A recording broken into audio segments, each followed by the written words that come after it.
Mirëmbrëma të gjithëve, mirë se keni ardhur sonte në Top Show, në këtë transmetim të drejtë për drejtë të emisionit ton. Jemi pak më tepër se sa 2 javë nga 12 dhjetori i këtij viti, kur do të jenë edhe zgjedhjet e parakohshme, apo siç rëndomi quajnë të jashtëzakonshme në Kosovë. Do të mbyllet me këto zgjedhje një etapë e parë e ngërçit politike, e cila duket se nisi që në fund të verës së këtij viti. Por në fakt a do të jenë këto zgjedhje të jashtëzakonshme apo të parakohshme shpëtimi, le të themi, nga ky ngërç politik dhe institucional në Kosovë, cilat janë prapaskenat e një loje politike të nisur atje dhe cilat janë sfidat e Kosovës pas kësaj. Për këtë do të flasim sonte, ndërkohë që në lidhje të drejtë për drejtë nga zyra e tij kemi kryetarin e Partisë Demokratike të Kosovës, njëkohësisht edhe kryeministri ende në fuqi në Kosovë, zotin Hashim Thaçi. Mirëmbrëma zoti Thaçi, mirë se erdhët sonte në studion ton nëpërmjet linjës satelitore. Mirëmbrëma Alban, përshëndetje. Ndërkohë, bashkë me mua në studio këtu në Tiranë janë edhe një grup kolegësh, është Ëngjellushe Morina nga Iniciativa Kosovare për Stabilitet. Mirëmbrëma Ëngjellushe, mirë se erdhe sonte në Top Show. Është gjithashtu Leonard Kërquki, kryeredaktori Gazeta Express. Mirëmbrëma Leonard, mirë se erdhe sonte në Top Show. Është me ne Bledar Zaganjori, drejtori i informacionit në Top Channel. Mirëmbrëma Bledar, mirë se erdhe sonte në Top Show. Mirëmbrëma. Dhe gjithashtu Roland Gjoni, eksperti të drejtës kushtetuese. Mirëmbrëma Roland, mirë se erdhe sonte në Top Show.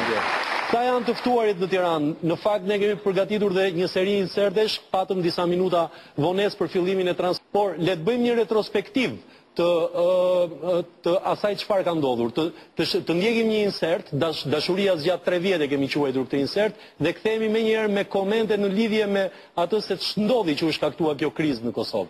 Ndjekim materialin.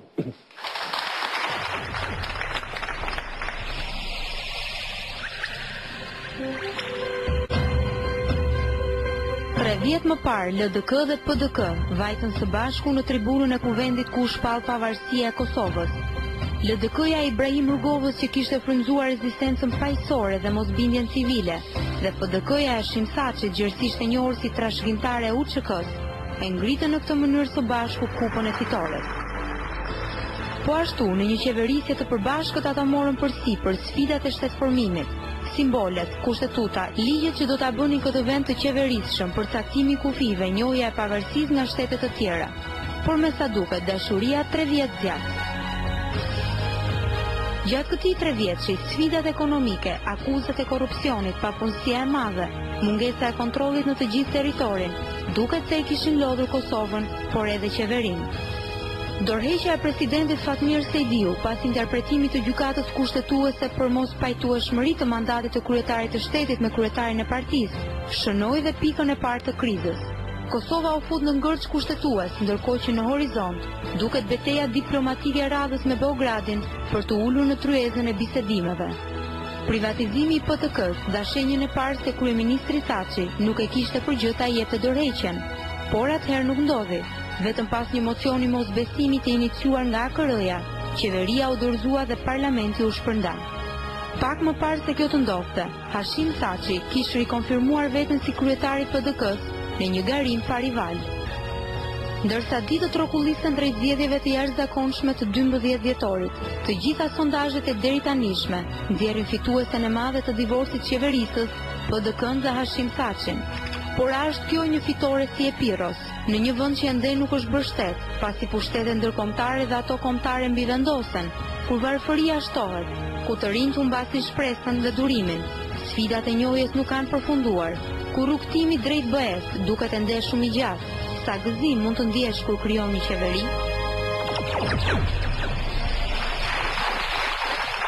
Kjo pra ishte materiali i përgatitur, një lloj shënimi redaksional, le ta quajmë. Në fakt, zoti Thaçi, një kuriozitet i parë është çfarë ndodhi me zotin Sejdiu që ju bëri këtë dhuratë, ju hapi rrugën për zgjedhjet e 12 dhjetorit. Në fakt, jo nuk është ndonjë dhuratë, është një sfidë e re demokratike për shtetin dhe qytetarët e Kosovës. Një sfidë kjo cila doli pas shpalljes së aktgjykimit nga gjykata kushtetuese në rastin e shkeljes së kushtetutës së Republikës së Kosovës nga ish-presidenti Sejdiu dhe dorëheqjes së tij nga pozicioni i presidentit të vendit për të marrë përgjegjësinë e kryet të partisë së tij dhe gradualisht për të ardhur deri te momenti befasues dhe jo paralajmërues, mund të them edhe me elemente tinëzare të largimit të lidhjes demokratike të Kosovës nga institucionet e Republikës e Kosovës dhe lënien bosh të gjitha mekanizmave shtetëror, duke mos respektuar as procedurat, as ligjet e largimit apo dorëzimit të përgjegjësive shtetërore që kishin në kuadër të institucioneve të Republikës së Kosovës. Pastaj u krijuar rrethana e re, rrethana e mocionit e mosbesimit, një mocion i cili kaloi edhe me mesazhin tim për të tejkaluar atë gjendje jo të favorshme që ishte krijuar. Ne realisht ishim dakorduar që të organizojmë zgjedhjet e parakohshme me 13 shkurt të vitit të ardhshëm, por largimi befasues i LDK-s nga institucionet e vendit apo braktisja e LDK-s institucionet e vendit bëri që të kemi edhe mocionin e mosbesimit dhe shpalljen e zgjedhjeve të parakohshme përsëri, sepse me Kushtetutën e Republikës së Kosovës dhe ligjet e Kosovës nuk e një zgjedhjet e jashtëzakonshme. Janë këto zgjedhjet e parakohshme dhe jo të jashtëzakonshme, prandaj kam besim të plot se edhe zgjedhjet e 12 jetorit do të jenë të përgatitura mirë në kuadër të kësaj edhe KQZ-ja, Komisioni Qendror Zgjedhor, edhe partitë politike. Tani një muaj mund të them edhe me tepër, gjitha partitë politike kanë filluar përgatitjet, janë mobilizuar, janë përgatitur, kanë formuluar listat e tyre zgjedhore, janë duke zhvilluar para fushatën që ngjan një fushate të mirëfillt elektorale, kështu që Kosova është gati për zgjedhje. Mendoj dhe besoj fuqishëm se do të jenë zgjedhje të lira e të ndershme. Vetëm se zoti Thaçi, ju e kishit mundësinë të qeveristit edhe nëpërmjet një qeverie minorance deri në zgjedhjet e 13 shkurtit, por ju preferuat të nxisnit një mocion kundër qeverisë tuaj për t'i çuar zgjedhjet në 12 dhjetor. Unë mund të vazhdoja të qëndroja edhe kryeministër, mund të vazhdoja të kisha edhe qeverisjen në minorancë, por nuk isha i sigurt se do të ishte zgjidhja më e mirë për vendin, për shtetin, për qytetarët, për një qeverisje efektive, efikase, për një qeverisje solide, të konsoliduar dhe për të përballur me sfidat të cilat e presin shtetin e Kosovës në të ardhmen.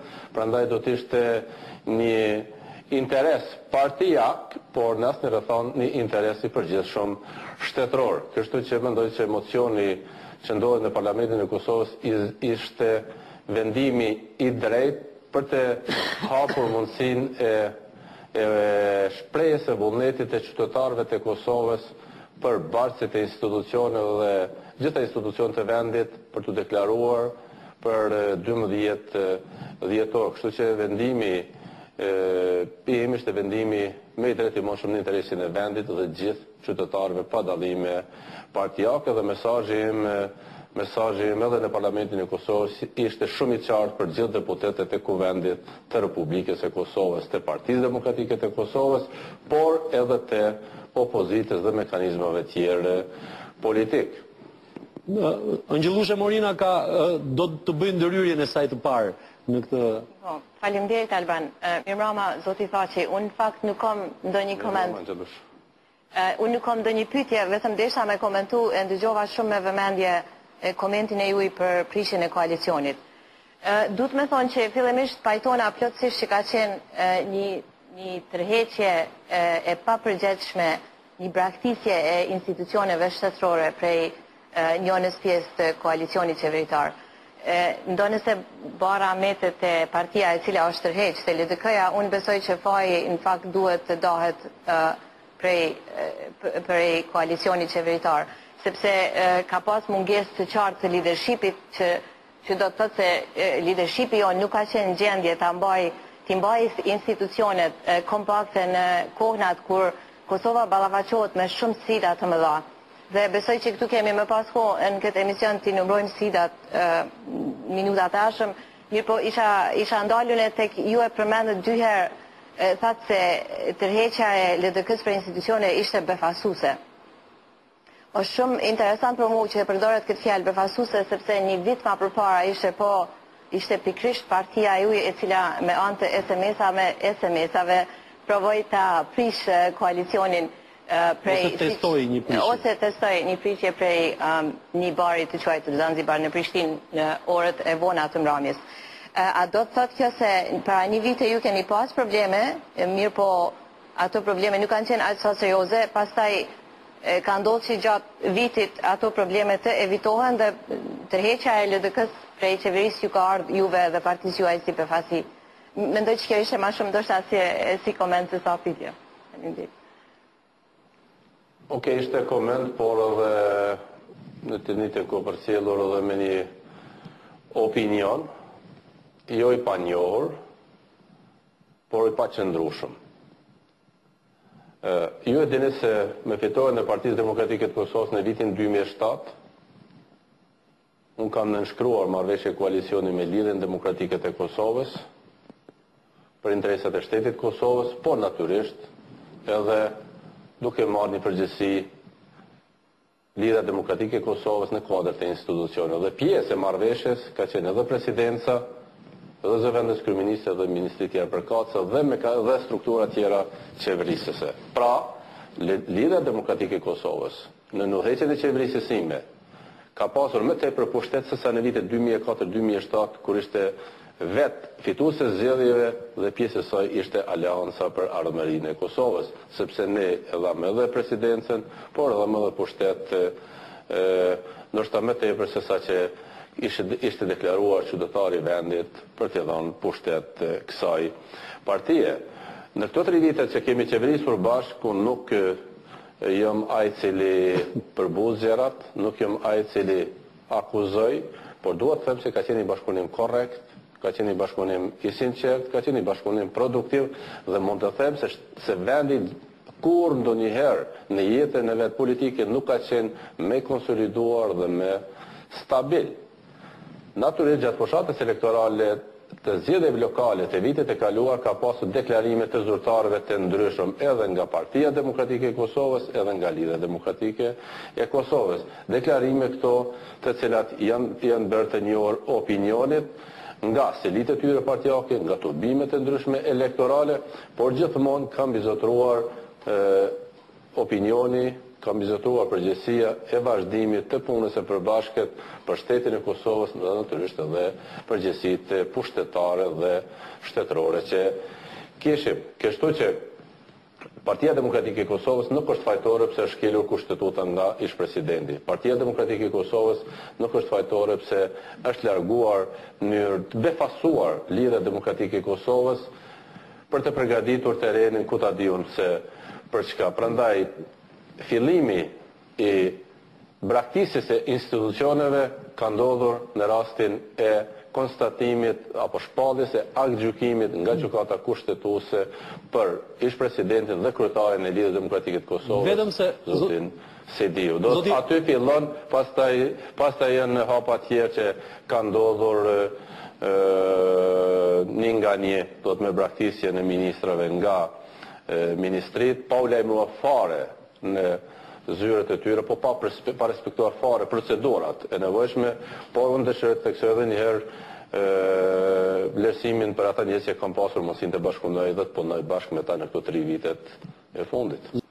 Po, vetëm një koment shumë të shkurt. Megjithatë, gjithë kjo rëmuj e lën shihen shumë të hidhur te qytetari i Kosovës, zoti Thaçi, se funksionet shtetënore trajtohen prej prizmit personal, siç duket në Kosovë, dhe jo prej për shkak të përgjegjësisë që e keni ju si shërbys civil kafshi qytetarëve të Kosovës. Unë shpresoj që për zotin Thaçi apo për zotin Sediu?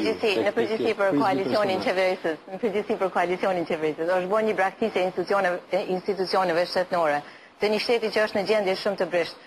Po, megjithatë, për ta përfunduar këtë koment, desha vetëm të thonë që po shpresojmë që në të ardhmen gafet e kësaj nuk kanë më ndodhur. Atëherë, kalojmë fjalën tek zoti Kuqi. Shpresoj që gafet e tilla nuk do të ndodhin, por dua të potencoj se sido që tjetë ka ndodhur suksese të jashtëzakonshme këto vite, për të cilat i vlerësojnë qytetarët e Kosovës dhe i vlerësojnë gjithë bota demokratike.